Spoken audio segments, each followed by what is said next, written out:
This is Jane and Jim from Real Estate Resource Home Loans. We wanted to get together, do a podcast. Try our first one. So be nice. Yes, I didn't even know what a podcast was until like just a week or two ago. Okay, so something we're going to talk about today. Oh, and Caesar. Oh, yes. Yeah, Caesar's here too. He's making sure that we behave. Yeah. So we're going to talk about mortgage myths today. Mortgage myths. There's yes. a lot out there. There's a lot of them out there. I know. I think some of the common ones are that people need 20% down to purchase a home. And that's not true. No, there's loan programs that offer no money down, USDA, VA, there's down payment assistance. Yep. You've got FHA with 3.5% down, conventional starts at 3% down.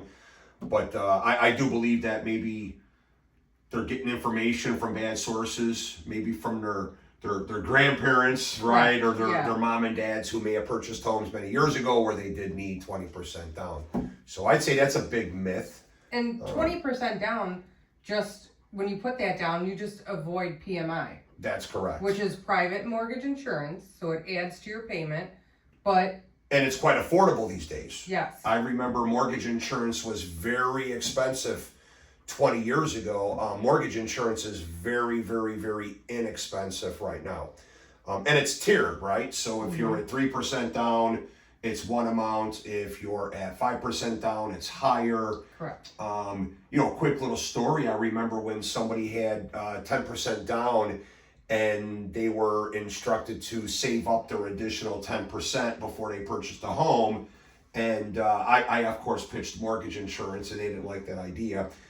During the time that it took them to save the additional 10%, interest rates went from in the 3s to in the 6s.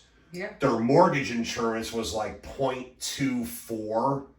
So in all reality, that'd be adding like 0.24 to the rate. So yeah. And then they actually had stated to me that boy, what a big mistake we should have bought when we had just a 10% down. And you can eventually get rid of your mortgage insurance. You're correct. Yeah. So once you pay down so much, it goes away on certain loan programs. Mm-hmm. Yeah. What are some other myths? Student loans. Student you can't loans. get a mortgage loan with student loans. Yeah. You can. Yes, you can. We've got clients with $308,000 worth of student loans. And all loan programs are different. Some of them will require us to use a certain percentage of the student loans, right, if they're in forbearance. A lot of the loans are now popped out of forbearance, so there are payments due.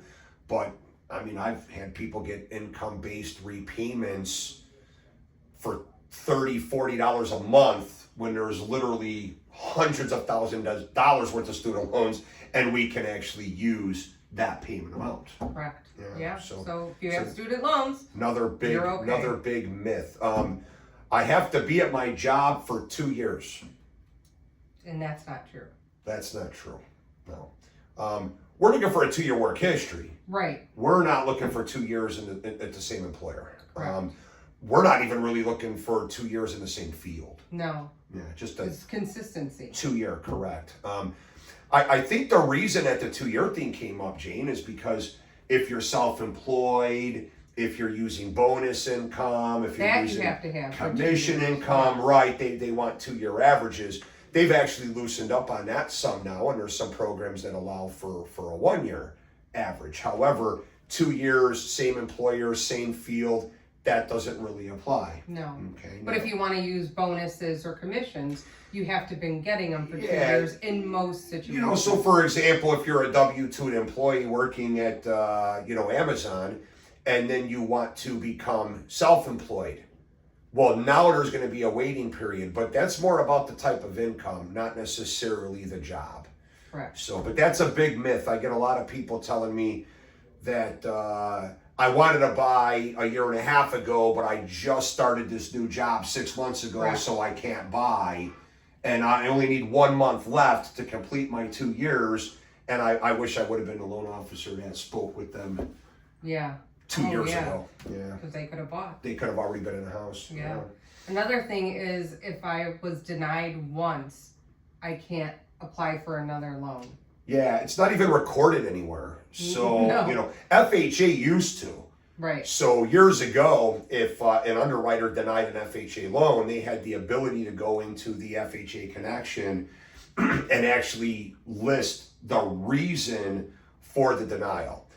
It could cause problems then for the second lender who's working on trying to get the loan done, because there's these notes put out there of why the original loan was denied. But FHA stopped doing that because they want everybody to have a clean slate.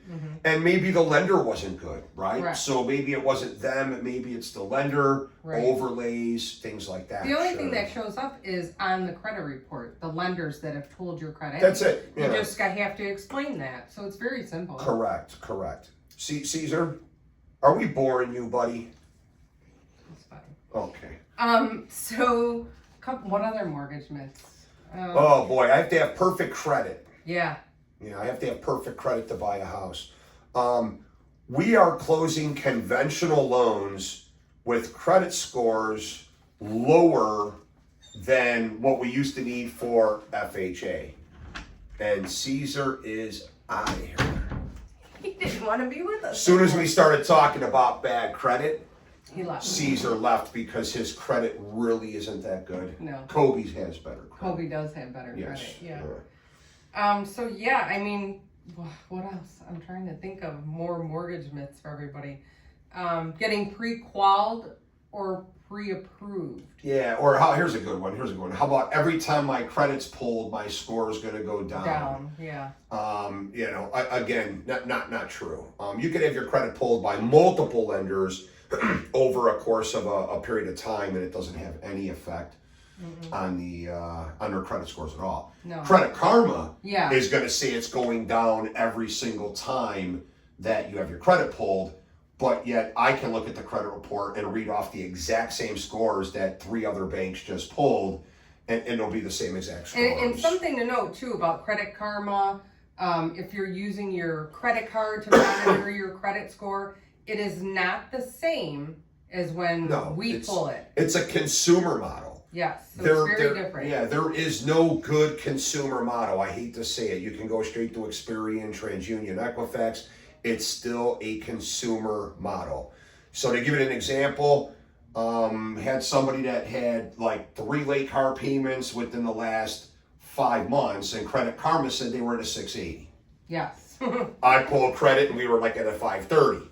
Huge difference. I had the same thing happen. Experian was telling mine he was in the 700s.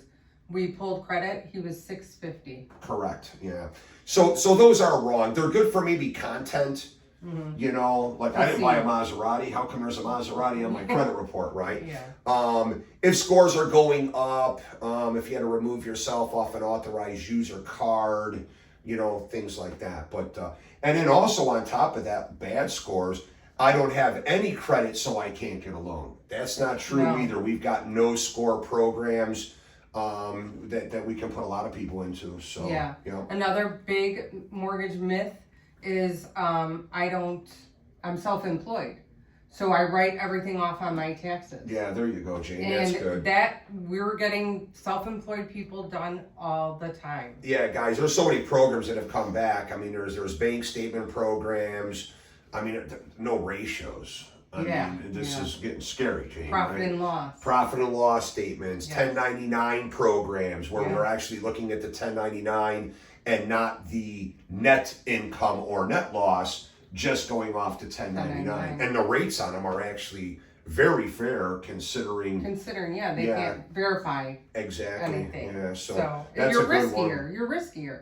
So your rate is going to be a little bit different. Sure. People need to know. And listen, I'll take a higher interest rate on my mortgage if I didn't have to pay any income taxes. Yeah, well, it kind of washes. So Not even close to a wash, Jane. The amount of interest is so much lower compared to what the income tax would be if they had to claim that amount of money in order to qualify for the house that they may want to buy. Another mortgage myth is all lenders have the same programs. Yeah, that's crazy. So there's what's called overlay. So Fannie Mae has a set of rules, Freddie Mac has a set of rules, FHA has a set of rules, VA, USDA, they make those rules, right? The banks follow the rules. We don't make rules, we follow the rules. However, banks, mortgage companies, mortgage brokers, they're allowed to have bankers. Yeah, they're allowed to have overlay. And it's very common to have overlay. Overlay are rules on top of the rules. Correct. We search hard for investors that don't have overlays. I feel like there's already enough rules in this industry. We don't need more rules. What are some good examples of overlays? FHA says you can go down to a 500 credit score. Yeah. Check with all your banks and see what they'll go to. They're not going to a 500 credit score. That's correct. And your debt ratios. We go to a 500. Yeah. And But your debt ratios. yeah, so yeah, that's a really good one too. I know that back in the day, probably still today, Wells Fargo had a 50% debt ratio max. That's as high as they could go. Correct. Customer had a 55% debt ratio, and we were able to close that loan. It was like no problem. So it went all through for lenders are not the same. No, not once you introduce overlay. Yeah, Right. Once there's overlay thrown on top of it, there was a local bank in Northwest Indiana that was offering really low interest rates as part of a Community Reinvestment Act area for FHA loans. And the rate was way lower than what anybody else was offering, but they required you to be 3 years out of a bankruptcy when FHA only requires you to be 2 years out. Yeah. So of course she was 2 years out, and that particular bank wouldn't close that loan. Let's see.